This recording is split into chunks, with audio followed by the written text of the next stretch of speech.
갑자기 좀 놀라셨죠? 갑자기 살아간다고 그러니까 놀라셨죠? 성경 말씀 보겠습니다. 열왕기하 6장 24절로 33절입니다. 열왕기하 6장 24절로 33절.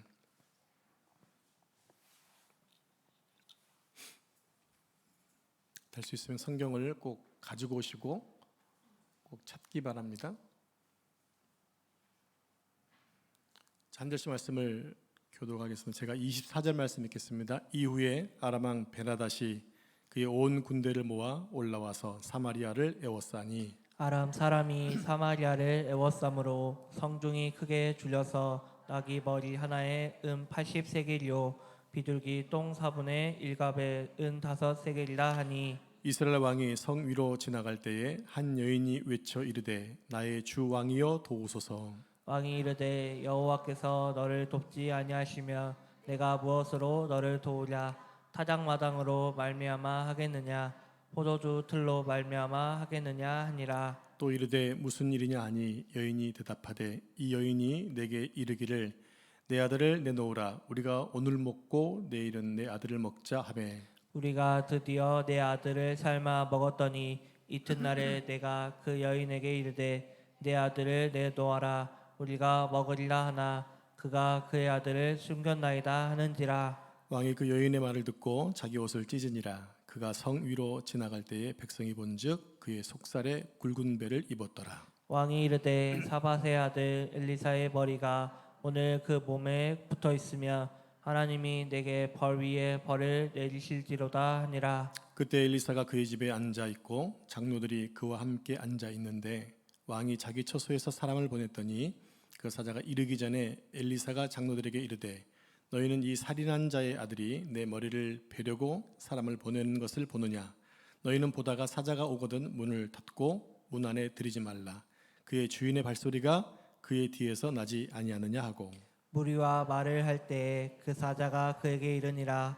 왕이 이르되 이 재앙이 여호와께로부터 나왔으니 어찌 더 여호와를 기다리오. 아멘. 할렐루야. 이 말씀은 살아계신 하나님 말씀입니다.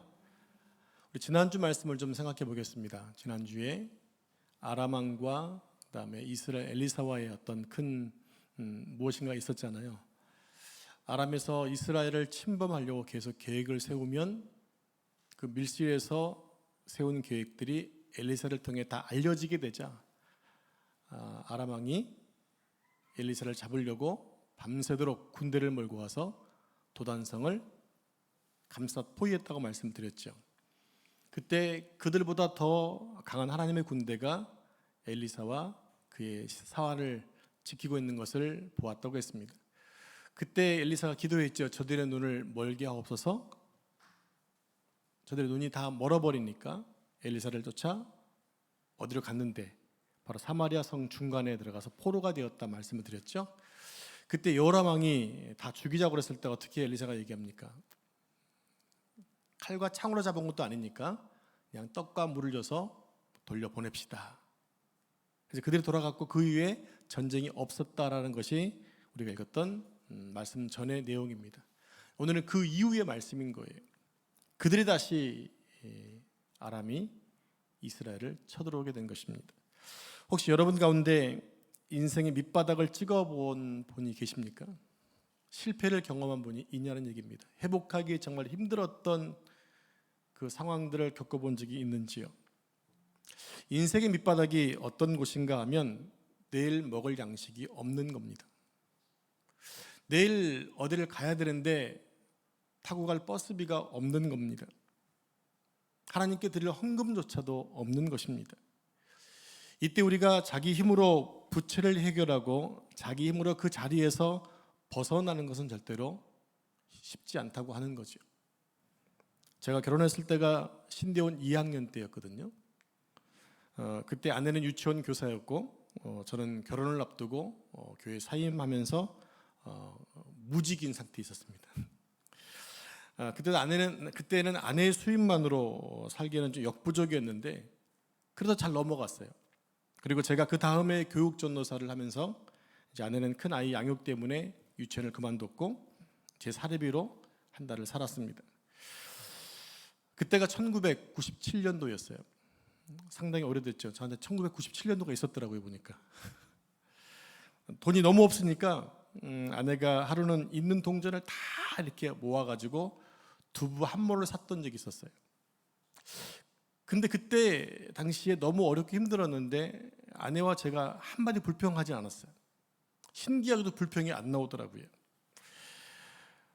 그 사건이 우리 부부에게는 물질에 대한 하나님의 테스트였다고 생각을 합니다. 오직 하나님만을 바라보게 하는 훈련을 하나님이 하셨던 거예요.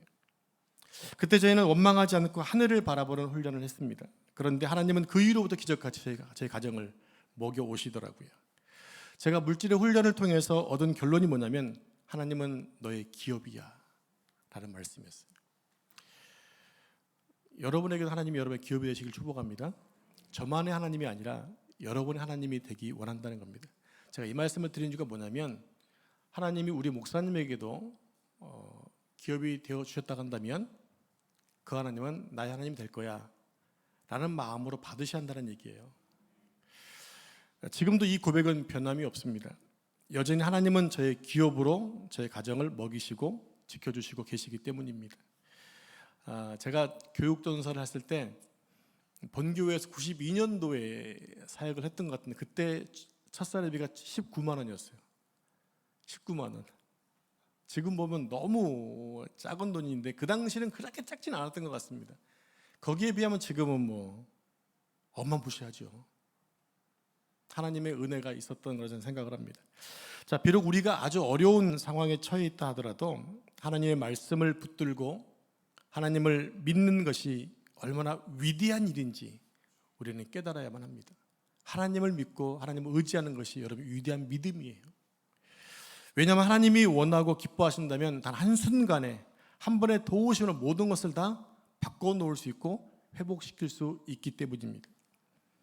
하나님 우리가 사람이 힘으로 절대 할 수 없는 어려움에 빠져 있을 때에도 우리가 진심으로 하나님을 붙들고 부르짖으면 단 한 번에 역전시키시고 만회시키시는 분이십니다. 오늘 제가 예레미야 33장을 오디오로 듣고 다녔는데 그 말씀 가운데 너는 내게 부르짖으라는 말씀이었어요. 그러면 부르짖으면 어떤 일이 있겠다는 말보다도 너는 내게 부르짖으라는 말씀이 제 마음에 확 닿았어요. 하나님이 뭐가 아쉽다고 당신에게 부르짖으라고 말하고 있는 것일까요? 우리가 부르짖으면 누가 귀찮지요? 하나님이 귀찮을 거 아닙니까? 그런데도 불구하고 하나님은 우리에게 부르짖으라 말씀하는 거예요. 하나님은 우리와 매 순간 함께 있고 싶으신 것입니다. 저희 큰애는 지금 서울에 올라가 있고 막내는 군대가 있기 때문에 자꾸 보고 싶거든요. 그래서 연락을 취합니다. 연락을 취하면 통화할 때마다 아이의 소리를 듣게 되는 거죠. 왜냐하면 제가 그리우니까 제가 전화를 하는 거예요. 그러면 그렇게 해서 아쉬움을 달래가는 거죠. 왜 그렇게 할까요? 아비이기 때문에. 자식들은요 부모님이 전화 안 해주면 좋을 때가 있어요. 그렇죠? 근데 부모니까 하는 거예요. 부모니까. 그런 생각이 들었어요. 하나님은 왜 우리에게 부르짖으라 말씀하셨을까? 우리가 대하고 싶으신 거예요.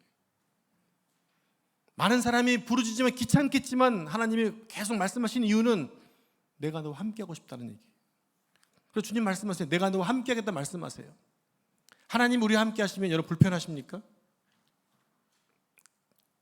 우리에게 더 큰 용기가 나는 거 아닐까요? 그 하나님 우리 함께 계시는 사실입니다. 너에게 부르짖어봐.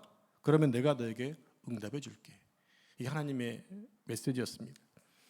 그러나 두려운 것은 우리가 아무리 잘 믿으려 해도 우리 인간이기 때문에 죄를 지을 수밖에 없고 세상 길로 갈 수밖에 없습니다. 그때 하나님이 우리를 치시려고 몽둥이를 들으셨다가도 우리가 먼저 울고 먼저 회개하면 하나님 그 징계 몽둥이를 다시 멈추십니다. 오히려 우리를 더 사랑해 주시고 우리를 더 축복해 주시는 모습을 우리 매 순간 발견할 수가 있습니다. 이게 바로 오늘 본문의 내용이에요. 사실 이스라엘 백성들은 오랫동안 바알 신학에서 벗어나지 못했습니다. 이스라엘 백성들이 바알 신에서 벗어나지 못했던 이유가 어디 있느냐?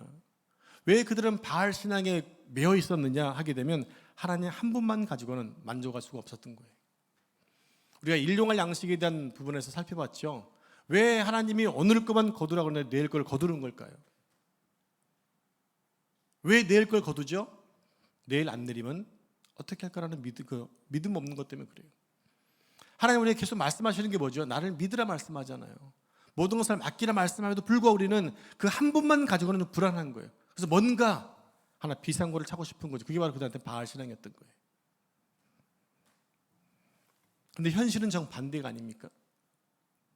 이스라엘의 축복을 갉아먹는 게 뭐냐? 바로 바알 신앙이었어요. 바알 신앙이 자신들에게 축복해 줄 줄 알았는데 바알 신앙 때문에 그들이 더 망하고 더 실패하더라는 것입니다. 우리에게 복을 주는 것은 바알 신앙이 아니라 하나님이시잖아요. 여러분, 세상에서 여러분의 복을 주시는 분이 누구시든가요? 하나님이세요. 그걸 잊으시면 안 된다는 얘기입니다. 자꾸 다른 것에 여러분 기울이시고 다른 것에 자꾸 눈을 기울이시면 안 돼요. 오직 한 곳만 바라보는 거, 하나님만을. 그게 우리 믿음이 되기를 축복합니다. 오늘 본문을 보시면 여호람이 이스라엘 왕으로 있을 때 하나님이 아람의 베나닷을 보내서 사마리아 성을 포위한 일로 인해 사마리아가 아주 절망적인 상황에 처해지게 됩니다. 그것이 어느 정도로 심각했냐면요, 먹을 것이 없었어요. 그래서 나귀 머리 하나가 얼마였습니까? 한 달치 월급에 해당될 만큼 팔릴 정도로 비쌌고요. 또 비둘기 똥 4분의 1 값도 은 5세겔이었다라고 말할 정도로 매우 먹을 것이 없었음을 우리에게 보여주고 있습니다. 그것뿐만이 아니었어요. 심지어는 자기 아이를 삶아 먹는 그런 일까지 있었다는 겁니다. 어느 정도 비참했는 줄 아시겠죠? 이때 하나님은 한 말씀을 보내십니다. 한 말씀. 그 말이 무슨 말이었는가? 우리 7장 1절 말씀 같이 합독하겠습니다. 시작. 엘리사가 이르되 여호와의 말씀을 들을지어다. 여호와께서 이르시되 내일 이맘때에 사마리아 성문에서 고운 밀가루 한 쌀을 한 세겔로 매매하고 보리 2쌀을 한 세겔로 매매하리라 하셨느니라. 이 말씀이 무슨 말입니까? 하나님은 단 하루에 모든 것을 역전시키겠다는 겁니다. 단 한순간에 너희 굶어 힘든 것들 다 만회주겠다는 얘기입니다. 이 말씀을 지금 7장 1절에 하고 있죠. 자, 이스라엘의 눈에 가시였던 아람의 베나다 왕은 실제로 이스라엘을 바로 세우기 위한 하나님의 채찍이었습니다.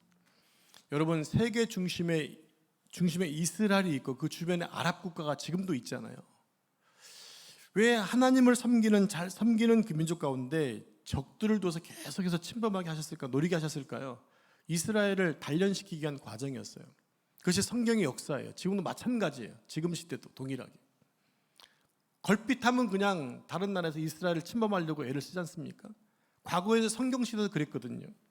그게 뭐였냐면 바로 이스라엘에 잘 못 살 때마다 그 민족을 쳐서 깨닫게 하시려는 몽둥이였다는 얘기입니다.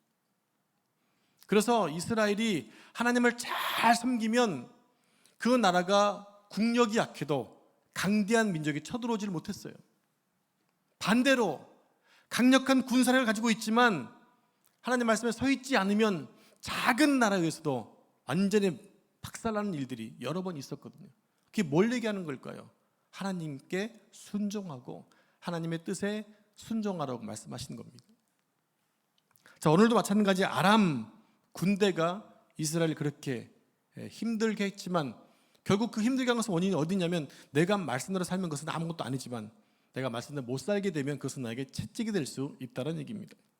하나님은 오늘날에도 우리 성도들이 하나님을 믿지 않고 세상으로 나갈 때 우리를 돌이키기 위해서 쓰실 몽둥이들을 준비해 놓고 계세요. 하나님 몽둥이는 세 가지 가운데 하나일 수 있습니다. 한 가지가 뭘까요? 경제적으로 어렵든지, 경제적으로 숨통을 틀 수 없을 만큼 어렵든지, 아니면 몸에 불치병이 생기든지, 또 아니면 매우 악한 사람을 오랜 시간 동안 붙여놔서 나를 괴롭게 하든지, 이 세 개 하나 또 걸리면요 거의 초죽음이에요. 여러분은 단 하나도 걸리지 않기를 축복합니다. 단 하나 안 걸려 축복합니다. 제가 여러분을 사랑하기 때문에 그래요.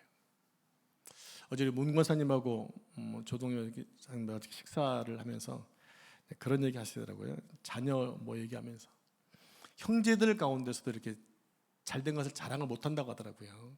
왜냐하면 그렇게 안 된 형제는 또 잘된 형제를 부러워하고 질투할 수 있기 때문에.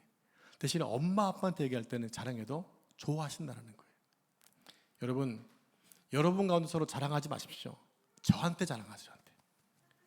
저는 다 언제나 땡큐 할 테니까 여러분 내가 좀 안 되면은 속상할 수 있잖아요. 나는 못 가질 수 있으니까. 그러니까 여러분께 자랑하지 마시고 자랑거리는 누구에게? 저에게만 하십시오. 제가 언제나 축복해드리고 언제나 웃어드리겠습니다.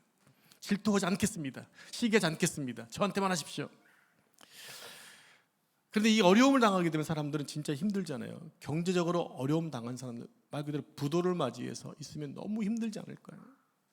또 불치의 병, 도저히 큰 병원 가보십시오라는 말을 들으면 얼마나 그의 관이 콩갈콩해집니까? 또 하나 정말 나를 정말 힘들게 하는 사람이 오랜 시간 동안 있으면요, 그것도 피가 마르기 힘듭니다. 어느 것 하나 만만한 게 없어요. 근데 여러분 그때요 우리의 신앙이 드러나요. 우리의 신앙의 바닥이 드러납니다. 그때 하나님을 떠나든지 아니면 두 손 들고 돌아오는 거예요. 우리의 신앙은 편안할 땐 잘 모릅니다. 그러나 어려워지면 그 사람의 본질이 나옵니다. 그 본질을 통해 내가 이제 좀 바뀐 줄 알았는데, 내가 좀 성장한 줄 알았는데 별로 안 바뀌었더라는 거예요. 평안하니까 감춰져 있었을 뿐이었어요. 그래서 하나님은 시험을 통해서 흔들어 놓는 것입니다. 정신을 차리라고. 제가 제 사무실 뒤에 심어놓은 등나무 6개가 많이 컸어요. 이제는 커가지고 천정을 막 닫고 있거든요. 오늘 바람이 막 부니까 어떤 현상이 생기느냐, 이게 더 그냥 그 줄기가 그 만들어놓은 나무 또 그리고 이렇게 선에 꽉 붙어 있는 거예요. 왜 그럴까요? 안 떨어지려고. 그렇게 해서 갖다 훈련을 시켜놓는 겁니다. 하나님 우리를 흔드는 이유가 어디 있느냐? 바르게 하나님을 바라볼 수 있도록 훈련하시는 거예요. 그것이 훈련인 줄 알면 우리는 견딜 수 있죠. 나에게 닥친 재앙이라 생각한다면 힘들 수 있어요. 여러분들 이걸 생각하셔야 돼요. 하나님은 나를 사랑하시는 아버지라는 사실을, 이게 믿는 게 너무 중요해요. 이게 흔들려 버리면 다 흔들리는데, 하나님과 나와의 관계가 어떤 관계인가를 알고 있으면요, 어떤 어려움과 시험이 와도 견딜 수 있어요. 정말 내가 마지막까지 와 있다 하더라도 하나님과 관계가 성립됐다고 한다면 끝장난 게 아니에요. 다시 올라갈 일만 남았어요. 아까 제가 이제 바닥 찾나 얘기했잖아요. 여러분 물속에 빠지면 바닥을 치는 게 사는 길이더라고요. 이게 1m가 안 돼도 발이 떠 있으면요 죽을 수도 있는데 3m가 돼도 바닥을 찍으면 살 수 있는 거예요. 바닥은 결국 나쁜 게 아니에요. 다시 올라올 수 있으니까. 그 바닥이 언제인지 모르게 계속 내려가는 게 힘들 뿐이지 바닥을 찍으면 올라옵니다. 그때 여러분 하나님을 바르게 믿는 신앙만 갖고 있으면 됩니다. 이스라엘 백성들이 하나님만 섬기지 않고 바알을 섬기고 금송아지를 섬길 때 하나님은 베나닷이라고 하는 무시무시한 몽둥이를 준비해 놓으신 거예요. 그 베나닷이 쳐들어와서 사마리아를 오랫동안 포위하는 바람에 양식이 떨어져서 사마리아 성은 말 그대로 몹시 궁핍하게 된 겁니다. 그 상황이 얼마나 어려웠는지 우리 24절 25절 한 절씩 말씀을 교독하겠습니다. 이후에 아람 왕 베나닷이 그의 온 군대를 모아 올라와서 사마리아를 에워싸니 아람 사마리아를 에워싸므로 성중이 크게 줄여서 나귀 머리 하나에 80세겔이요 비둘기 똥 4번에 일갑에 5세겔이라 하니, 아마도 아람 왕은 온 군대를 다 몰고 와서 도저히 받아들일 수 없는 항복 조건을 여호람에게 했을 수도 있습니다. 그때 이스라엘 왕은 이래도 망하고 저래도 망하니까 그냥 버티기로 한 것 같아요. 항복을 거부했던 것 같습니다. 그 때문에 포위를 한 아람 군대가 빠져나가지 않자 사마리아 성은 계속해서 굶주려 갔던 것입니다. 당시 사마리아의 경제 사정이 얼마나 어려웠는가를 보겠습니다. 우선 나귀 머리 하나가 얼마라고 그랬죠? 은 80세겔입니다. 그만큼 나귀 머리도 귀했다는 겁니다. 그런데 무엇이 문제였는가 하게 되면요, 보통 때 같으면 나귀를 먹을 수 없다는 거예요. 나귀는 정한 짐승이 아니기 때문에 먹을 수가 없는 동물이었어요. 그게 가축이었다고요. 그런데도 먹을 게 없으니까 그것마저 먹겠다는데 그것마저도 값이 너무너무 비싼 거예요. 어떤 상황인지 아시겠나요? 다음에 비둘기똥입니다. 여러분 비둘기똥을 먹을 수 있어요? 여러분 배고프다가 사람 또 먹을 수 있나요? 그치, 못 먹지. 그거 어떻게 먹겠어 그거를. 그건 개만 먹는 거야 그건. 예, 이게 사람똥이 아니라 비둘기똥입니다. 이 비둘기똥이 정확히 비둘기똥인지 정확히 모르겠지만 그런 양식을 먹을 수 없는 부정한 것이었으면 확신합니다. 근데 그것마저도 온 5세길이다. 근데 먹을 게 없다라는 거예요. 구하기가 어렵다는 거예요. 여러분 재앙 아닙니까? 너무 비참한 것입니다. 사람이 굶어 죽는 것만큼 비참한 게 없다고 하잖아요. 굶어 죽는 것만큼 비참한 게 없대요. 옛날 우리나라 가난하고 먹을 게 별로 없었을 때 술 공장에 버려지는 술 찌꺼기 있죠. 혹시 그거 드셔본 적 있으신가요? 술 찌꺼기? 그거 먹으면 해롱해롱해요. 제가 먹어본 게 아니고 먹은 사람 봤는데 그 먹고 나면 이게 그 알코올 성분이 있어가지고 해롱해롱하는 것을 본 적이 있습니다. 왜 먹을까요? 먹을 게 없으니까 먹는 거예요. 배가 너무 고프니까. 평소에는 잘 먹지 않던 것인데 너무나도 먹을 것이 없으니까 이런 것들을 먹었던 것입니다. 그러나 이것이 이스라엘 사람들이 겪었던 어려움의 전부가 아니었다고 하는 거예요. 이것만 해도 여러분 비참하지 않나요? 조금 있으면 다 죽게 생겼어요. 이것만 해도 비참하지 않나요? 죽게 생기니까 어떤 일이 생겼습니까? 이웃들끼리 오늘은 당신의 아이를 삶아 먹고 내일은 당신의 아이를 삶아 먹어서 계약을 맺은 거예요. 그래서 오늘은 내 아이를 잡아먹었어요. 또 배가 고파요. 다음 날은 저놈을 잡아먹어야 돼요. 저놈을. 근데 그 엄마가 안 내놓는 거예요. 그래서 내 아이 먼저 죽은 엄마는 속상하겠죠. 할 방법이 그러니까 왕에게 그 사건을 고발하는 거죠. 이러는 상황입니다. 좀 해결해 주십시오. 양식 자체가 없으니까 이런 일이 생겼는데 도저히 해결할 방법이 없는 거잖아요. 왕이 그것을 해결할 방법이 없는 거잖아요. 왜 그렇습니까? 도저히 하나님의 그 재앙을 벗어날 길이 없는 거예요. 그런데 한 가지 방법이 뭐냐? 하나님께 돌이키는 거죠. 하나님께 돌이키는 것. 하나님께 방법이 있거든요. 그것이 다음 문제 살펴볼 말씀이거든요. 하나님께 방법이 있어요. 사람한테는 방법이 없어서 그 마지막 소중한 자식을 잡아먹을 수 없는 상황까지 빠졌지만 하나님께 돌이키면 방법이 있다는 얘기입니다. 우리가 여호람 왕의 그 상황 속에서 처음에는 하나님을 잘 믿으려고 했다가 결과가 나빠지니까 하나님을 원망하는 일들이 생길 수도 있다는 것입니다. 근데 이것이 바로 우리의 마음이더라는 거죠. 우리는 하나님을 의지하고 기다리기도 하지만 상황이 더 나빠지거나 더 나아가서 인생의 밑바닥까지 곤두박질 치게 되면 하나님 믿었던 것을 후회하는 사람들이 있습니다. 그래서 이 마지막 세대를 살면서 무서운 것 중에 하나가 뭐냐면 바로 배교라는 거예요. 배교. 이번에 코로나 겪으면서 많은 사람들이 배교했습니다. 많은 사람들이 주님을 떠났어요. 근데 앞으로는 이거 더 힘든 세상이 올 수도 있거든요. 여러분은 보장할 수 있겠습니까? 여러분은 배교하는 자신 있으십니까? 바로 이 말씀을 지금 오늘 던지고 있는 거예요. 내 인생의 가장 어려운 상황에 처해지게 되면 나는 정말 내 신앙을 고백할 수 있을까? 왜요? 마지막 시대 배교한다고 그랬거든요. 그냥 배교하는 것이 아니라 어려워지니까 배교를 하는 거예요. 그때 나는 정말 죽어도 그 신앙을 고백할 수 있는지 한번 점검해 봤으면 좋겠다는 얘기입니다. 우리 이때 한 번 더 고민해 봐야 돼요. 위기를 잘 넘겨야 한다는 얘기입니다. 왜냐하면 테스트이기 때문에 그래요.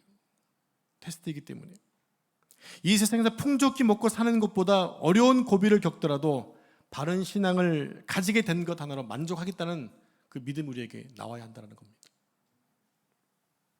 즉 이런 고난을 통해서 하나님 한 분만을 더 자세히 믿기로 결단하는 시간이 필요하다는 거죠.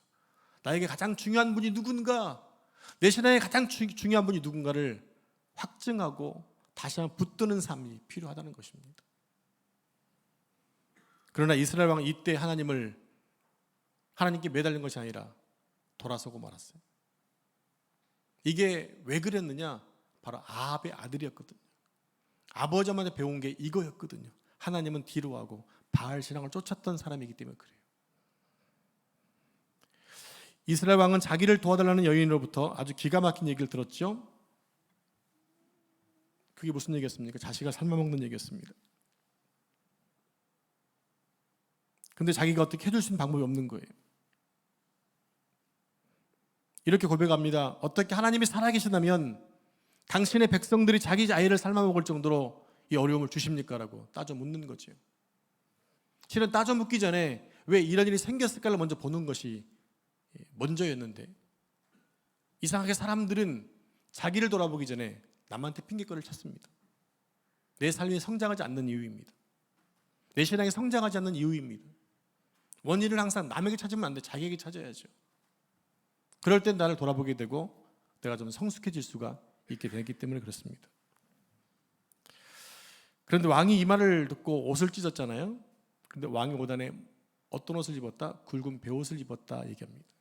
굵은 베옷을 입었다는 얘기 뭐냐면 금식하고 회개한다는 의미가 있어요. 그러니까 이 왕도 나름대로 나라가 포위당하고 어려움 중에 있으니까 금식도 하고 회개도 했던 것 같아요. 근데 끝까지 가지 못하고 더 어려워지니까 신앙을 포기해 버리는 것입니다. 아이를 삶아 먹을 정도로 비참해지자 이제는 더 이상 하나님을 믿지 않기로 결단해 버리게 된 것입니다. 그래서 그가 한 행동이 있어요. 31절 말씀입니다. 같이 합독하겠습니다. 시작. 왕이 이르되 사밧의 아들 엘리사의 머리가 오늘 그 몸에 붙어 있으면 하나님이 내게 벌 위에 벌을 내리실지로다 하니라. 아멘. 왕이 왜 이 모든 책임을 엘리사에게 돌리고 있는 것일까요? 엘리사가 무슨 죄가 있다고? 아마도 지난번에 아람 군대를 포위했을 때 엘리사가 죽이지 말자고 한 것, 그리고 살려주었으니까 그들이 왔기 때문에 엘리사가 잘못한 것이다라고 엘리사를 죽이려고 했던 것 같습니다. 실은 이스라엘이 하나님 이처럼 어려움을 당한 이유가 누구 때문이었나요? 여호람 왕 때문이었어요. 왕이 하나님을 떠나서 바알을 섬기고 바알 제단을 섬기고 하니까 그것 때문에 지금 책임을 지고 있는 건데, 여호람은 지금 엘리사에게 책임을 전가하고 있다는 얘기입니다. 왕이 하나님을 떠나고 바알을 주신으로 삼은 결과였습니다. 그러니까 본인이 재앙을 몰고 왔으면 본인이 옷을 찢으면서 회개하는 데 나아가야 되는데 그는 그렇지 않고 남에게 핑계를 대고 있다는 얘기죠. 여러분, 우리 아이들이 핑계를 참 많이 대잖아요. 왜 그렇습니까? 혼날까 봐 핑계를 대는 거예요. 그래서 거짓말을 애들이 너무너무 잘해요. 속아 넘어가 주는 거죠. 부모들은 속아 넘어가 주는 거예요. 근데 지금 이 왕은 한 나라의 대표이기도 하고 왕이라면 최소한 자기 책임을 받아들이고 회개해야 되는데 여전히 핑계를 대고 있는 것입니다. 그래서 이스라엘 왕은 엘리사가 있는 곳에 사자를 보내서 그를 죽이려고 합니다. 근데 엘리사는 그걸 압니다. 엘리사의 능력입니다. 저기 아람 나라에서도 몰래 작전 짠 거 다 알았을 정도니까 자기 근거리에서 여러 왕이 자기를 죽이겠다는 사실을 알고 장로들에게 대책을 세우죠. 왕이 사자를 보낼 텐데 문을 열어주지 마십시오. 그들이 나를 죽이러 옵니다. 다 알고 있는 것입니다. 이스라엘 왕은 자기 나름대로 하나님을 섬기겠다라고 기다린다고 하면서도 어떻게 하나님의 축복을 회복해야 될지를 모르고 있습니다. 성도 여러분, 우리는 그냥 막연히 기다리는 것만이 좋은 방법은 아니에요. 어떻게 해야 되느냐? 하나님이 하신 말씀을 따라서 기다리는 게 필요합니다. 적극적으로 하나님의 말씀을 붙잡아야 재앙이 끝나고 복이 오는 것입니다. 계속 성경을 여러분 읽으라 하는 이유가 바로 여기 있는 거예요. 우리가 하나님을 어떻게 알 수 있나요? 하나님은 당신이 쓰신 말씀을 통해서 알 수 있어요. 우리가 하나님을 성경을 읽지 않고 공부하지 않은 채 하나님 알기는 너무 어렵습니다. 성경을 읽으면서 하나님의 성품을 알고 마음을 알고 그분의 뜻을 알면 우리 그만큼 주님 알기가 쉬워지는 것이고 그만큼 복을 받기가 쉬워지는 거예요. 우리는 그 작업을 지금도 계속 하셔야 됩니다. 그렇게 하셔야 여러분 배교도 하지 않습니다. 하나님을 알기 때문에. 호세아 선지자 사랑의 선지자잖아요. 하나님의 그 사랑의 마음을 호세아에게 담아주셨어요. 그가 고백을 해요. 이스라엘이 망한 이유가 한 가지다. 뭐냐? 여호와를 아는 지식이 없기 때문이다. 하나님을 알지 못하기 때문에 망했다고 말씀하고 있어요. 여러분 하나님을 얼마큼 아시나요? 여러분이 아시는 것만큼 여러분 복을 받을 수 있을 줄로 믿습니다. 내가 알아야 부르짖을 수 있고 내가 알아야 그분을 의지할 수 있고 내가 알아야 말씀에 순종할 수 있기 때문에 그렇습니다. 이스라엘 왕은 그가 했던 말은 자포자기의 말과 같았어요.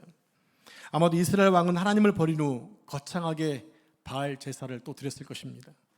그런데 그때 자비하신 하나님은 이 왕 때문이 아니라 엘리사 백성들 때문에 회복의 말씀을 들려주세요. 그게 아까 읽었던 7장 1절의 말씀입니다. 이렇게 하시는 이유가 어디 있느냐? 하나님의 말씀이 우리에게 생명이고 우리의 모든 것임을 깨달아가는 의미였기 때문에 그런 것입니다. 무엇보다 하나님은 사랑이 많으신 분이에요. 당신의 백성이 망하는 것 원치 않으세요. 그래서 하나님께 돌이키기만 하면 하나님 우리를 도우시고 복을 주시는 분입니다. 우리가 아무리 범죄해서 정말 너무 그분께 돌아가기가 부끄러울 지경에 있다 하더라도 돌이키기만 하면 하나님은 우리를 감싸 안으시는 거예요. 누가복음 15장에 보게 되면 아직도 상거가 먼데 거리가 멀리 있는데 아버지는 그 아들을 알아보는 거예요. 그래서 그 아들을 향해서 쫓아가잖아요. 다른 사람들이 그 아들을 보지 못하도록 쫓아가서 그를 감싸 안으면서 돌아온 곳에서 도리어 그를 감싸 안고 축복해 주신 하나님이십니다. 여러분 우리는 그 아들만큼 죄를 짓지 않았잖아요. 어떤 상황이 있든지 간에 다시 한번 하나님과의 관계를 회복하시고 하나님 말씀을 여러분 인정하시고 그분을 불러서 그분께 부르짖어서 하나님 놀라운 뜻을 깨닫고 살아가는 여러분 되기를 축복합니다. 기도하겠습니다. 하나님 감사합니다. 우리가 하나님 말씀대로 살지 못하는 것 때문에 하나님은 여러 가지 주님께 돌이키는 장치를 만들어 주셨습니다. 때론 그것이 우리에게 어려움이 되기도 하고 아픔이 되기도 상처가 되기도 하지만 돌이키면 그 모든 상처가 아니라 영광임을 믿습니다. 우리가 하나님의 부르심에 바로 돌이킬 수 있는 믿음을 주시고 어떤 환경이 있든지 간에 늘 주님을 사랑하고 주님을 따라가는 믿음을 우리에게 허락해 주시옵소서. 그래도 주님과 동행하며 주님께 영광 올려드리며 나의 삶을 통해 주님 함께 계심을 증거하는 삶을 살 수 있는 우리 모두가 될 수 있도록 축복해 주옵소서. 또 함께 기도하겠습니다. 주님 하늘문 여시고 우리 기도를 응답해 주옵소서. 이 모든 말씀 거룩하신 예수님의 이름으로 기도합니다. 아멘.